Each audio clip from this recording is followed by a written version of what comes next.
Hello guys, welcome to our channel study point. तो आज हम पढ़ने वाले हैं मैथ क्लास 10 का चैप्टर 3। लास्ट टाइम हमने पढ़ लिया था किसी भी इक्वेशन को, जैसे कि x plus y is equal to 10 हो या 2x plus y is equal to 5 हो। किसी भी इक्वेशन को हम ग्राफ पे कैसे शो करते हैं, मैंने आपको ग्राफ बना के भी बताया था। ठीक है, तो आज हम उसके आगे बढ़ने वाले हैं। तो कल हमने पढ़ा था कि कैसे हम इक्वेशन को ग्राफ पे शो करते हैं। तो आज हम पढ़ने वाले हैं उससे आगे कि कैसे हम किसी क्वेश्चन को इक्वेशन में चेंज करते हैं। तो 3.1 का जो पहला क्वेश्चन दिया है आपको वो है, Aftab tales his daughter 7 years ago I was 7 times as old as you were then, also 3 years from now I shall be 3 times as old as you will be। क्या कह रहा है आफ्ताब अपनी बेटी से कि 7 साल पहले मैं तुम्हारी एज के 7 गुना था। आफ्ताब अपनी बेटी से कहता है कि 7 साल पहले मैं तुम्हारी एज का 7 गुना था और अभी से 3 साल बाद भी मैं तुम्हारी एज का 3 गुना होऊंगा। ठीक है, तो होऊंगा का मतलब है कि उन दोनों की एज उस टाइम कितनी थी, इक्वल थी। तो हमें आफ्ताब की एज नहीं पता, तो हम लेट कर लेते हैं, आफ्ताब की एज मान लेते हैं। Let present age of Aftab be x. ठीक है, आफ्ताब की प्रेजेंट एज कितनी है, एक्स है, और उसकी बेटी की नहीं पता, उसकी भी कुछ मान लेते हैं। Present age of her daughter be y. ठीक है, ये आफ्ताब की, ये उसकी बेटी की। अब एक चीज़ अभी हम मानते हैं कि अगर मान लो आप अगर 5 साल के हो या आप 20 साल के हो, अगर आप 5 साल पहले आप कितने साल के हो, 15 साल के, तो आपने क्या किया, 20 में से 5 माइनस कर दिया। तो अगर अभी इनकी एज प्रेजेंट x है और इसकी y है, तो अगर 7 years पहले, तो एज में से 7 कम हो जाएगा। ठीक है, दोनों की एज में से अगर मैं 7 years कम कर दूंगा तो वो 7 साल पीछे चले जाएंगे। और वो क्या कह रहा है कि मैं तुम्हारी एज के 7 गुना था। 7 गुना था मतलब तुम्हारी एज का 7 गुना था, और उस समय हम दोनों क्या हो गए रहे थे, इक्वेशन में इक्वल हो रहे थे। ठीक है, दोबारा समझ लो। अब आफ्ताब अपनी बेटी से कहता है 7 साल पहले मैं तुम्हारी एज का 7 गुना था। तो 7 साल पहले हम दोनों को ले गए, 7 साल पहले प्रेजेंट में से 7 years माइनस करेंगे तो 7 साल पहले की एज पता चलेगी हमें। और उसके बाद इसकी बेटी की एज में हमने क्या किया, 7 का मल्टीप्लाई किया, तो ये अभी उनकी एज थी 7 साल पहले। अगर इसको हम इक्वेशन को सॉल्व करते हैं तो x माइनस 7, यहाँ से 7y माइनस का 49, और यहाँ से करोगे आप x 7y प्लस का है, इधर आएगा 7y माइनस का होगा, यहाँ होगा माइनस 49 माइनस 7, राइट साइड जाएगा तो प्लस का 7, तो यहाँ से x minus 7y is equal to 7 minus 49 कितना होता है, माइनस का 42। ठीक है, ये आपका आ गया इक्वेशन नंबर 1। अब वो दूसरा इक्वेशन क्या है, कह रहा है यहाँ से कि ऑल्सो 3 years फ्रॉम नाउ, 3 साल बाद, मतलब अगर उसकी अभी x है और उसकी बेटी की y है एज, तो 3 साल बाद, तो दोनों की एज में हम 3 प्लस करेंगे। ठीक है, shall be 3 times as old as you will be, जितने साल की तुम होगी मैं उसके एज का 3 गुना होऊंगा। ठीक है, तो ये दूसरी इक्वेशन बनी है। इसको सॉल्व करेंगे, x plus 3 is equal to 3y plus का 9, यहाँ से आप x माइनस 3y निकालोगे, 9 माइनस 3 हो जाएगा, उधर जाके 6 बचेगा। ठीक है, तो ये आपकी 2 इक्वेशन हो गई। तो ये पहली इक्वेशन और ये सेकंड इक्वेशन। अब इसको क्या कह रहा है वो, मैंने क्वेश्चन यहीं तक लिखा है, क्वेश्चन इसके आगे भी है कि इसको हमें ग्राफ पे शो करना है। ठीक, तो ग्राफ पे शो करने के लिए हम इसको ग्राफ पे शो कर लेते हैं। तो इक्वेशन मिल गई हमें, x minus 7y is equal to minus 42, x minus 3y is equal to 6। अब हमें इन दोनों को क्या करना है, ग्राफ पे शो करना है। मैंने आपको क्या बताया था, आप पहले बॉक्स बना लो,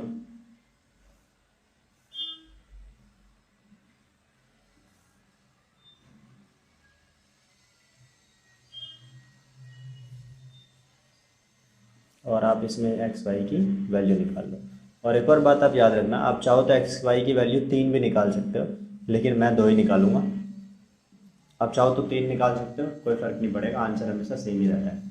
तो आप पहले इक्वेशन के लिए x minus 7y is equal to minus 42, x minus 3y is equal to 6। अब मैंने आपको क्या बताया था, आप x की कोई वैल्यू निकालोगे, जैसे मैंने माना x को कितना, 0, x को अगर मैंने 0 माना तो यहाँ 0 minus 7y is equal to minus 42, कितना आएगा, minus 7y is equal to minus 42। y निकालेंगे तो -42 अपॉन माइनस का y मल्टीप्लाई में है तो यहाँ पे डिवाइड में आ जाएगा, माइनस माइनस कट के y कितना आ जाएगा यहाँ से 6। तो अगर मैंने x 0 रखा तो y कितना आया मेरा 6। ठीक है, अब अगर मैं कुछ और वैल्यू मानता हूँ, अगर मैं y को यहाँ से 0 मानूँ तो x मेरा -42 आएगा, बहुत ज़्यादा वैल्यू हो जाएगी। तो मैं कुछ और मान लेता हूँ, आप चाहो तो 042 करके भी कर सकते हो, लेकिन मैं कुछ और मान लेता हूँ। जैसे मैं x को -5 मान लेता हूँ, कन्फ्यूज़न हो जाएगा आपके लिए, तो चलो हम फिर y को 0 मान लेते हैं। y को क्या मान लिया मैंने, 0 मान लिया। तो अगर x -7y = -42, x -7 y को 0 मान लिया तो ये -42, x -0 = -42, x = -42। अगर मैंने y 0 माना था तो x कितना आएगा, -42। सेम इस तरफ करना है। मैंने आपको बताया था कि ये प्रोसेस सिर्फ आपको समझाने के लिए, आपको एग्ज़ाम में नहीं करना है। आप सिर्फ टीचर को इससे मतलब होता है कि यह आपने बॉक्स आपने सही बनाया है कि नहीं। अब ये प्रोसेस टीचर आपसे नहीं पूछता, ये सिर्फ मैं आपको समझाने के लिए बता रहा हूँ। इसमें भी x को 0 मानते हैं, ठीक, तो y कितना आएगा आपका -2, और y 0 मानोगे तो x कितना आएगा आपका 6। अब इस सिचुएशन को हमें किस पे शो करना है, ग्राफ पे। तो ग्राफ बना लेते हैं।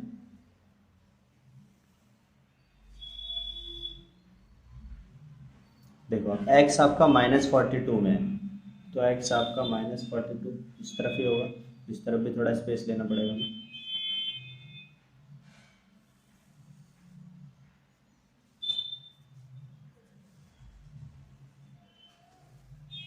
ठीक है, तो x कितना है आपका, 0 से लेके -42, तो ये मान लेते हैं।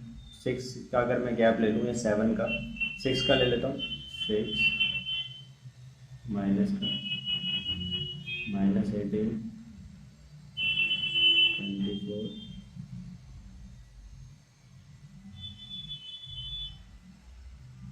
-42। ठीक, ये हो गया आपका 0, 6 12 24। ठीक, यहाँ पे आपका y होता है, ये y, ये आपका ये लाइन जो होती है ये आपकी x होती है। 30 तक ही लिया है मैंने, ये आपका x होता है, ये आपका -x होता है, और ये आपका -y होता है। इसको भी ले लो आप 6 का ही, और इधर भी -6 -12। अब देखो x 0 है तो y कितना आया आपका 6। अब देखो आप x 0 कहाँ पे है, x 0 है यहाँ पे, और y का 6 ये रहा। तो एक कोऑर्डिनेट आपका ये है, दूसरा कोऑर्डिनेट इधर ही लिख लो आप इस कोऑर्डिनेट के लिए 0 6।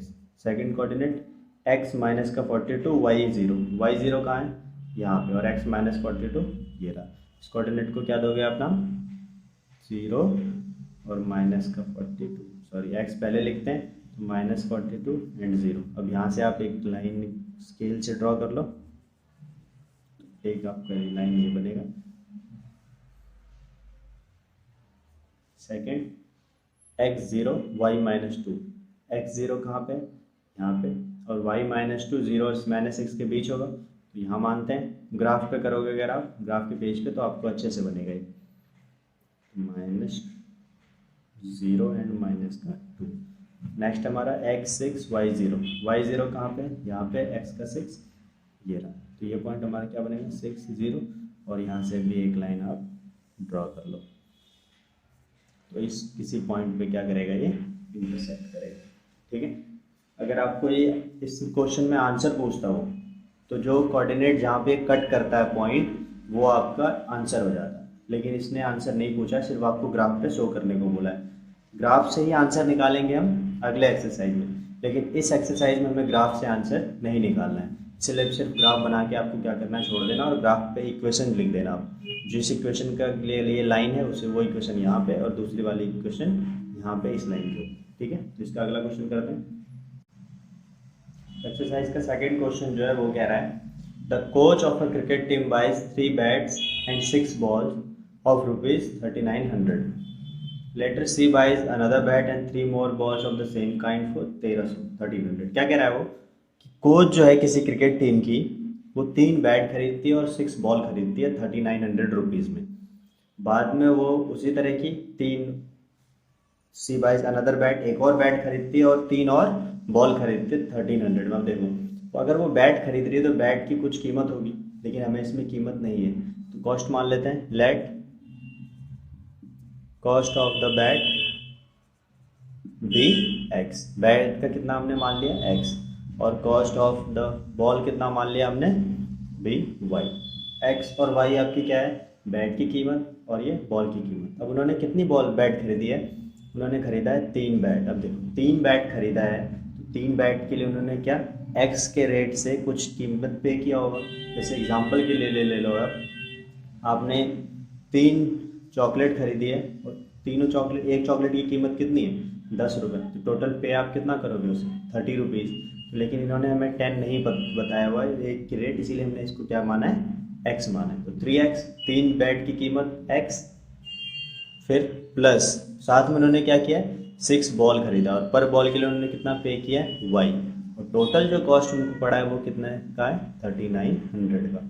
सेम दूसरे इक्वेशन के लिए सी बाइज अनदर बैट, एक और बैट लेती हैं और एक बैट की कीमत कितनी है आपके पास x, और 3 और बॉल लेती हैं, 3 बॉल के लिए एक बॉल की कीमत कितनी है y, 3y पे करेंगी और टोटल कितनी पे करती है वो 1300। तो ये आपका इक्वेशन 1 है और ये आपका इक्वेशन 2 है। इसके लिए आप इसे सॉल्व करोगे तो कर लेते हैं।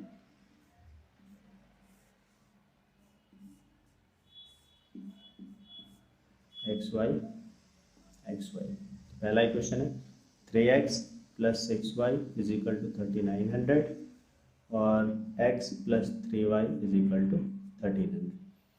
अगर आप x को 0 लेते हो तो ये पूरा टर्म हट जाएगा, तो यहाँ से कितना बचेगा 6y इज इक्वल टू 3900, तो y कितना आएगा 3900/6। अगर आप इसे डिवाइड करोगे 6 से तो ये कुछ 650 आएगा। ठीक है, कितना आएगा आपका 650। फिर हमने क्या किया y को 0 मान लिया, तो x कितना आएगा, देखो y 0 हो जाएगा अगर, तो 3x इज इक्वल टू 3900 होगा।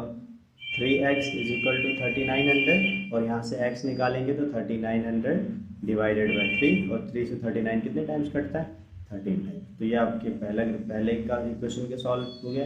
दूसरे का करेंगे, यहाँ से अगर x 0 लेंगे तो y कितना होगा, x अगर मैंने 0 मान लिया है तो डेसिमल में आ जाएगा, तो वो नहीं करते हैं ना, हम कुछ y 0 मान लेते हैं पहले। y 0 माना तो ये पूरा हट जाएगा, तो x कितना हो गया 1300। अब अगर मैंने x को 100 मान लेते हैं, क्योंकि 100 उधर जाके 1200 हो जाएगा और 1200 से 3 इजीली डिवाइड हो जाता है। x को मैंने कितना माना है 100, तो ये देखो 100 प्लस का 3y इज इक्वल टू 1300। यहाँ से 3y निकालेंगे तो 1300 माइनस प्लस का 100 है उधर जाएगा तो माइनस का 100, 3y इज इक्वल टू 1200 और y कितना हो जाएगा ये 1200 डिवाइडेड बाई 3, y हो जाएगा 400। ठीक है, तो x 100 तो y 400। अब हमें आ रहा है क्या, ग्राफ हमने इक्वेशन बना लिया है, इक्वेशन की कोऑर्डिनेट निकाल लिए। अब हमें क्या करना है, इसे ग्राफ पे सिर्फ शो करना है। तो ये आपने कोऑर्डिनेट निकाल लिए, अब इसको ग्राफ पे शो करते हैं। सारी वैल्यू प्लस में, तो हमें माइनस नहीं चाहिए, तो माइनस नहीं चाहिए तो मैं दोनों नीचे की जो माइनस की लाइन है उसको मैं छोटी बना लेता हूँ। ये आपका x है, ये आपका y है, ये माइनस x है, ये माइनस y है। अब देखो 650, 1300, 1300, 400, कितने कितने का गैप लेना चाहिए हमें, 400 का ले लेते हैं, 400 का ले लेते हैं, 400, 800, 1200, 1600। ठीक है, इधर भी 400, 800, 1200 एंड 1600। अब देखो आप x अगर आपका 0 है तो y कितना है 650। x अगर मेरा 0 है तो y 650, 800 एंड 400 के बीच कहीं आएगा, तो यहाँ मान लेते हैं, तो 0 एंड 650। ये पहला कोऑर्डिनेट हो गया हमारा। दूसरा इसी लाइन के लिए x 1300 एंड y 0। अब देखो y 0 कहाँ पे है, यहाँ पे, और x 1300 कहाँ होगा, यहाँ पे 1200 के बाद। तो कितना हो गया हमारा 1300 एंड 0। अब जो ये दो कोऑर्डिनेट आए, इनसे आप क्या करोगे, एक लाइन को ड्रॉ करोगे। फिर दूसरे के लिए चलते हैं, x 1300 y 0। देखो y 0 x 1300, सेम कोऑर्डिनेट फिर से इस पॉइंट के लिए भी, तो 1300 और 0 same coordinate. x 100 y 400, x 100 कहाँ पे है, यहाँ पे, और y 400 कहाँ है, यहाँ पे।